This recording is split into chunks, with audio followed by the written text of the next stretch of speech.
नमस्कार। India debate में आप सबका स्वागत है। मैं हूं आशुतोष पाठक। मोदी बार बार अपने प्रतिद्वंदियों को चौंका रहे हैं। हर बार उनके प्रतिद्वंदी सोचते हैं कि अब ये मौका आ गया है जहां मोदी फिनिश है। और कई बार उनका नैरेटिव इतना शानदार चलते रहता है कि आम जन को कभी कभी भय भी हो जाता है। क्या ठीक ठीक ये लोग कह रहे हैं।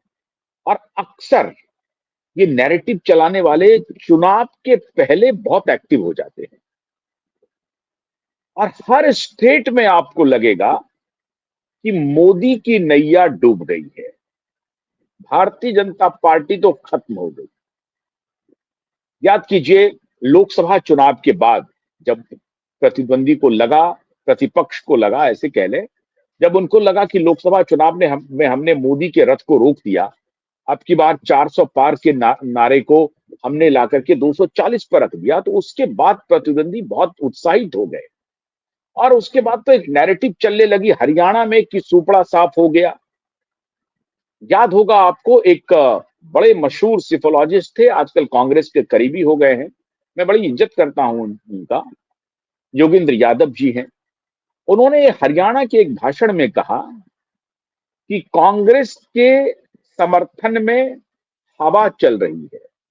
फिर वो उन्होंने पॉज दिया, कहा कि नहीं, पहले मुझे लगा था कि कांग्रेस के लिए हवा चल रही है,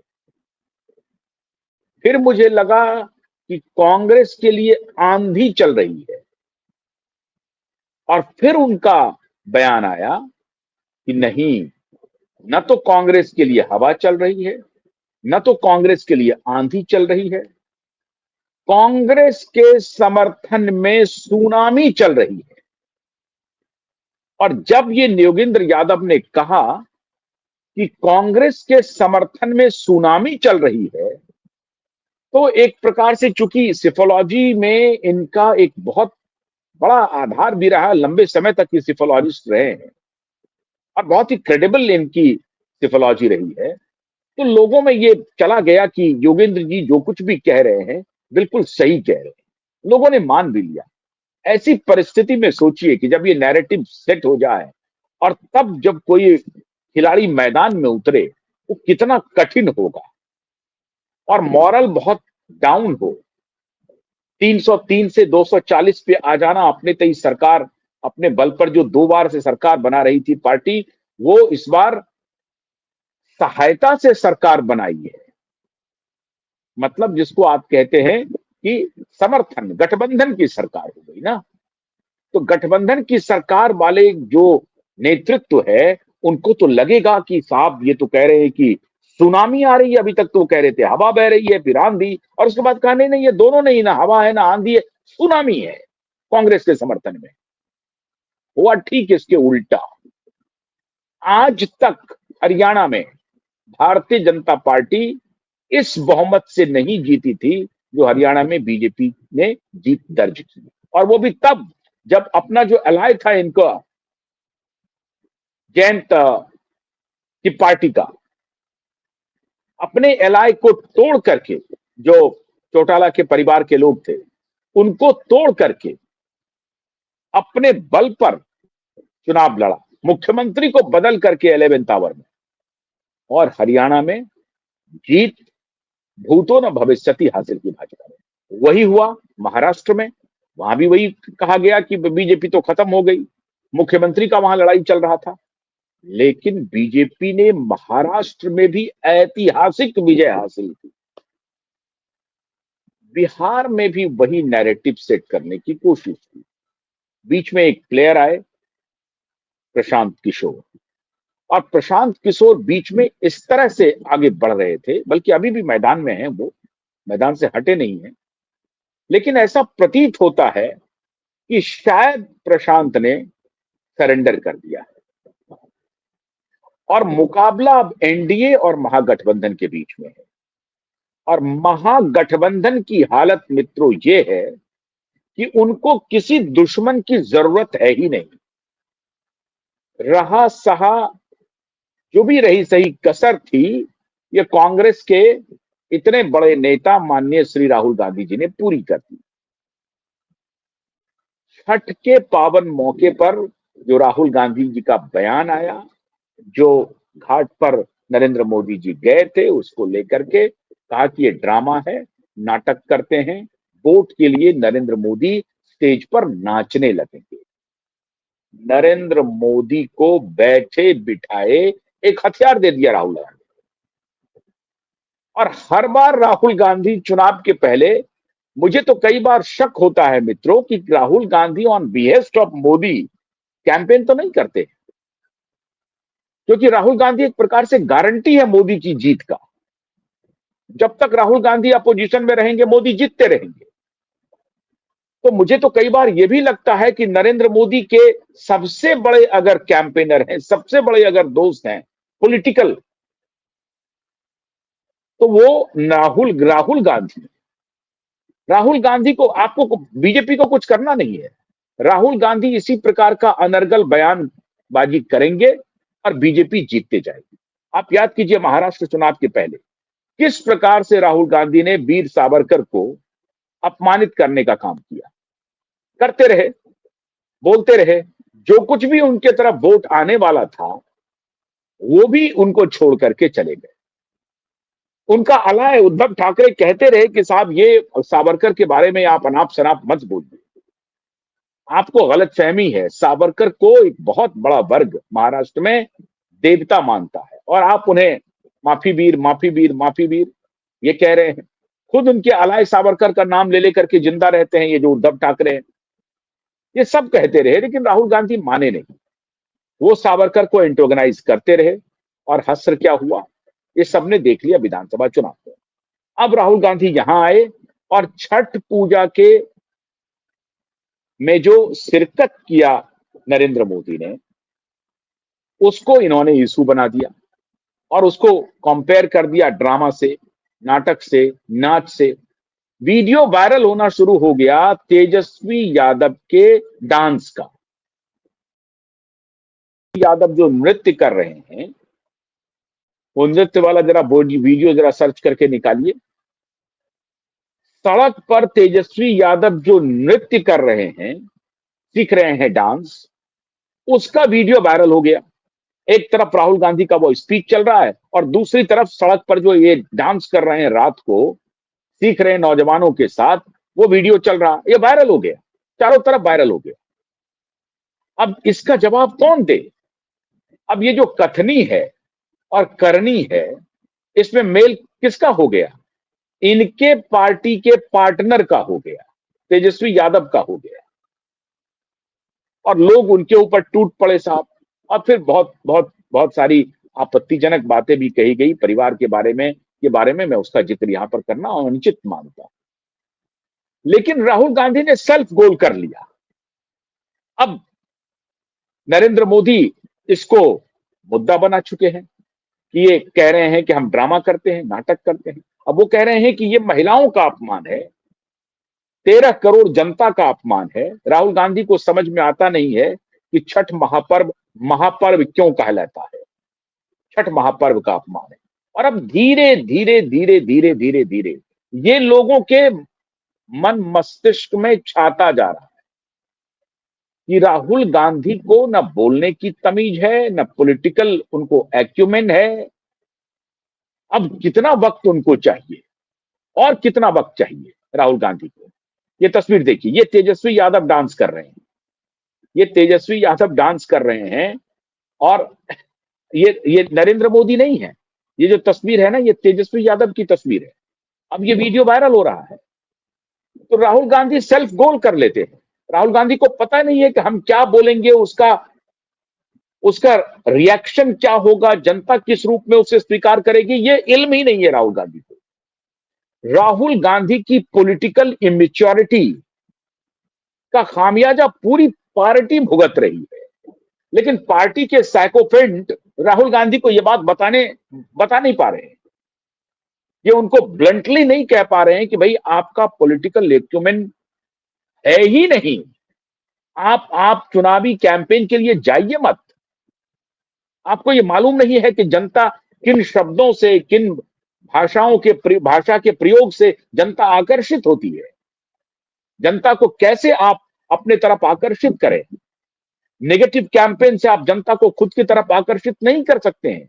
कटाक्ष करने की भी का भी एक तरीका है। कटाक्ष कैसे करें, व्यंग्य कैसे करें, व्यंग्य की के भी एक सेट पैटर्न है, उसको भी समझना पड़ेगा आपको। और अगर ये सीखना है तो वाजपेयी जी से सीखिए, व्यंग्य कैसे किया जाता है। वो सीखेंगे नहीं, पढ़ाई लिखाई में कोई दिलचस्पी नहीं है। आपको तो लगता है कि एक ऐसे खानदान में जन्म ले लिए हैं जहां से सिर्फ और सिर्फ एक ही पद बचा हुआ है, वो प्रधानमंत्री का। तो इनके साइकोफेंट इनको बताएंगे नहीं। और आज मित्रों, आज से ही मुजफ्फरपुर की सभा से नरेंद्र मोदी ने फ्लिप दे दिया कैंपेन को। आज 30 अक्टूबर है और 5 दिन के बाद, 6 दिन के बाद, 6 नवंबर को पहले फेज का मतदान है और उसके बाद 5 दिन के बाद 11 नवंबर को दूसरे फेज का मतदान। पूरे बिहार में नरेंद्र मोदी का करंट आज मुजफ्फरपुर से उन्होंने शुरू कर दिया। जबरदस्त।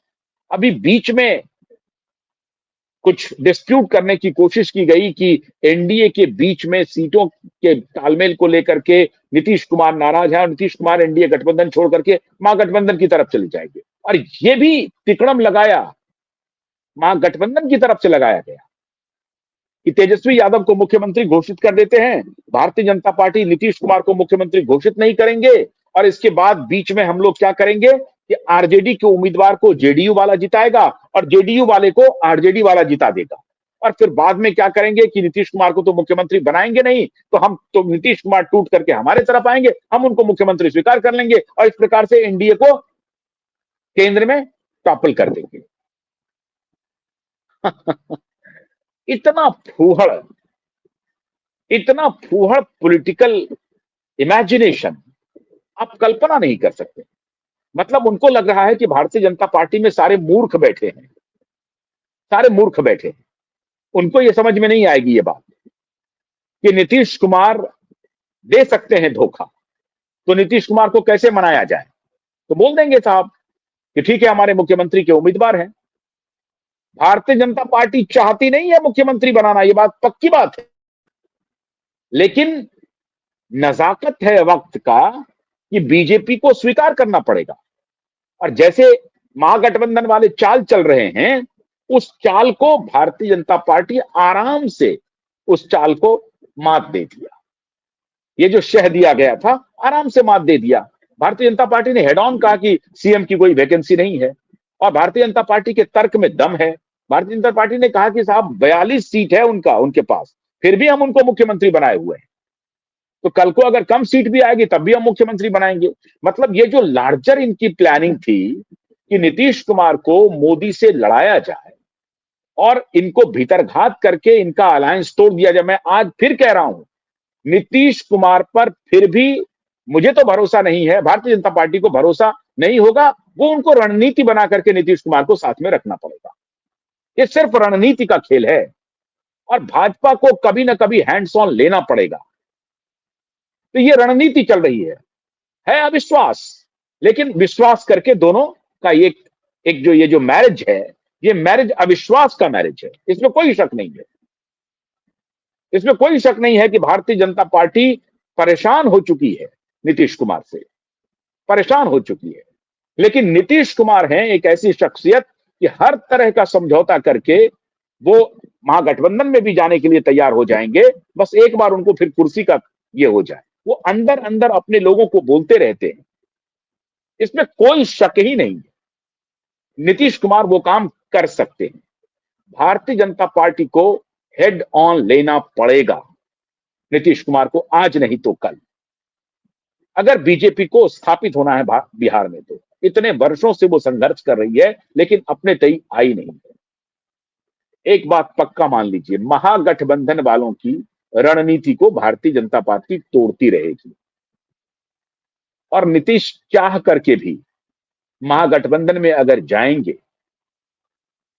तो भी वही उनकी हालत होगी।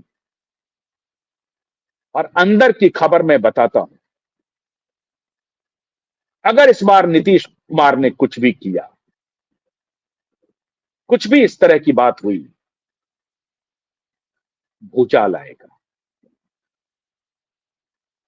भूचाल आएगा, आप निश्चिंत रहिए। कम से कम 10 से 12 ऑफिसर्स के नीतीश कुमार के डॉजियर मोदी के पास मौजूद हैं। फिर नीतीश कुमार कहीं के नहीं रहेंगे। तो ये मैंने आपको अभी कुछ देर पहले बताया था कि अटल बिहारी वाजपेयी की सरकार नहीं है, ये नरेंद्र मोदी की सरकार है। इनके सारे काले चिट्ठे मोदी खोल देंगे। इसलिए ध्यान रखिए, 14 नवंबर के बाद भी नीतीश की हिम्मत नहीं है कि वो एनडीए छोड़ करके जाए। और मैं आज कह रहा हूं, मैं कैमरे पर कह रहा हूं, आज जो रणनीति पूरी दुनिया आपको नहीं बताएगी, मैं बता रहा हूं कि वाइब नेटवर्क डंके की चोट पर बता रहा है आपको। नीतीश कुमार की हिम्मत नहीं है बीजेपी को छोड़ के जाने की। और अगर इस बार नीतीश कुमार ने बीजेपी को धोखा देने की कोशिश की तो नीतीश कुमार मिट जाएंगे, ये मैं आपको दावे के साथ कह सकता हूं, क्योंकि बीजेपी इस बार आर पार के मूड में है और इनकी पूरी कोशिश हो रही है कि भारतीय जनता पार्टी को 101 में से कम सीटों पर समेटा जाए। भारतीय जनता पार्टी के हजारों कार्यकर्ता बिहार में छा गए हैं। संघ के कम से कम 20,000 कार्यकर्ता, 20,000 अलग अलग प्रदेशों से बिहार में कैंप कर रहे हैं। भारतीय जनता पार्टी के तमाम मुख्यमंत्री, कैबिनेट मिनिस्टर, राज्यों के कैबिनेट मिनिस्टर बिहार में कैंप कर रहे हैं। मोदी ने इस चुनाव को इज्जत का सवाल बना लिया है। मोदी को मालूम है कि नीतीश हमारे साथ छल और बल करेंगे, नीतीश हमारे साथ बार्गेन करने की कोशिश करेंगे। मालूम है नीतीश चाहते हैं कि मोदी को 101 से नीचे लाया जाए और मोदी चाहते हैं कि बीजेपी का स्ट्राइक रेट 90 तक पहुंचे। अब पहुंच सकता है। अगर भारतीय जनता पार्टी का स्ट्राइक रेट 90 तक पहुंच गया मित्रों, तो फिर नीतीश कुमार की हैसियत नहीं है मोदी को आंख दिखाने की। बहुत हो गया। ये यही काम करते रहे और ये काम ये लालू यादव के साथ भी करते रहे। इसीलिए इस बार सबसे अगर अगर उनको लगता है कि नहीं, चुनाव के पहले हम ये सब काम कर लें, ये तिकड़म कर लें, ऐसा होने वाला नहीं है मित्र। नीतीश को मालूम है कि हमें मोदी के साथ रहना पड़ेगा, वरना नीतीश के चहेते ऑफिसर जेल के सलाखों में होंगे। आज मैं ये बात आपको पूरी जिम्मेदारी से कह रहा हूं। अगर इस बार नीतीश ने किसी भी प्रकार का ऐसा कोई भी काम किया तो आप मान के चलिए बिहार में तूफान आएगा। और मैं बार बार कह रहा हूं कि अटल बिहारी वाजपेयी की सरकार नहीं है, ये मोदी की सरकार है। हम मोदी हैंड्स ऑन बिहार को ले रहे हैं। मोदी अपना दिल दिखा रहे हैं, मोदी उदारता दिखा रहे हैं और आप धोखा देंगे।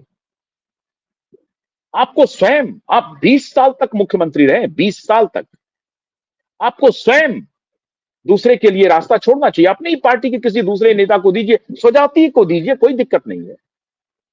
जिस जाति से आप आते हैं उसी जाति को आगे बढ़ाइए।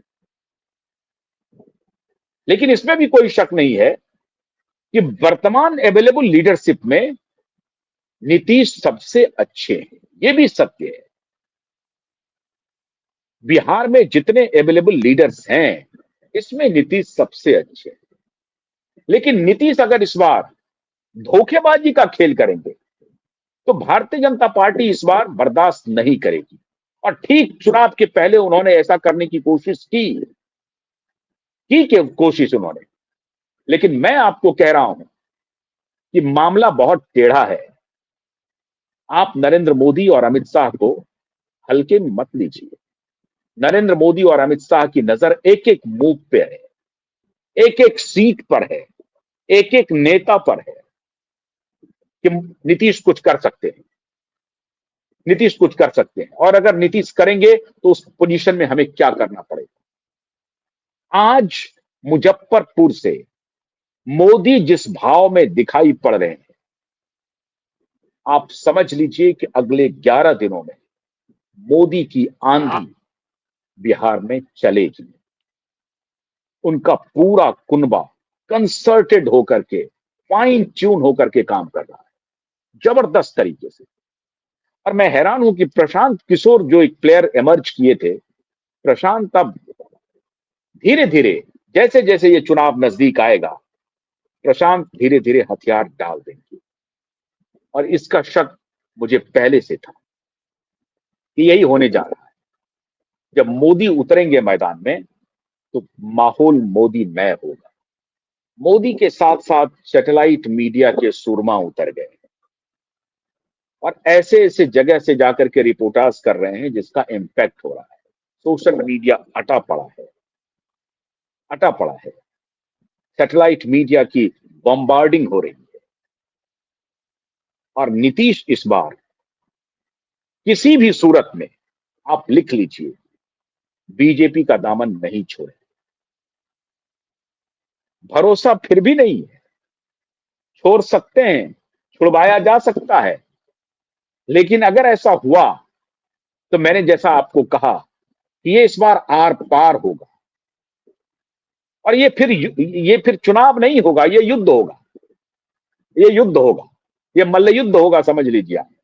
आनन फानन में आप देखिएगा, सीबीआई के ऑफिसर्स का आना जाना, ईडी के ऑफिसर्स का आना जाना, इतना भूचाल आएगा। कौन कहां कौन सा ऑफिसर उठ रहा है, कैसे उठ रहा है, आप कह नहीं सकते हैं। अगले 5-6 महीने में ही ये करामात आपको दिख जाएगा, बड़ी तेजी से दिखेगा। तो बीजेपी इस मोड में है इस बार कि अगर ऐसा हुआ तो हम ये सेक्रीफाइस करने के लिए तैयार हैं। और तब फिर जनता की सहानुभूति भारतीय जनता पार्टी के साथ जाएगी। ये जो ये जो 40 वर्षों की जो जकड़न इन्होंने पैदा की है बिहार में, उसको मोदी तोड़ देंगे, ये मान के चलिए। मोदी कोई राहुल गांधी नहीं है। तो मोदी की हवा अभी बिहार में चल रही है, ये आने वाले दिनों में आपको दिख जाएगा।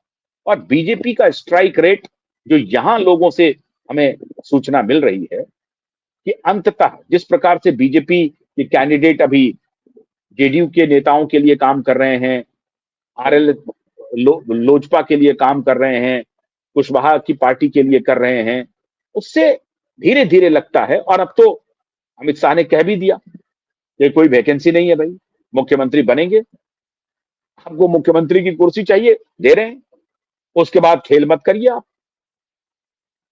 लेकिन उसके बाद भी अगर इनके मन में कोई शंका रही, तब की स्थिति ये होगी, अगर कोई बात रही उनको। तो बीजेपी का स्ट्राइक रेट बढ़ेगा, जेडीयू का भी स्ट्राइक रेट बढ़ेगा, ये भी मैं आपको बता रहा हूं।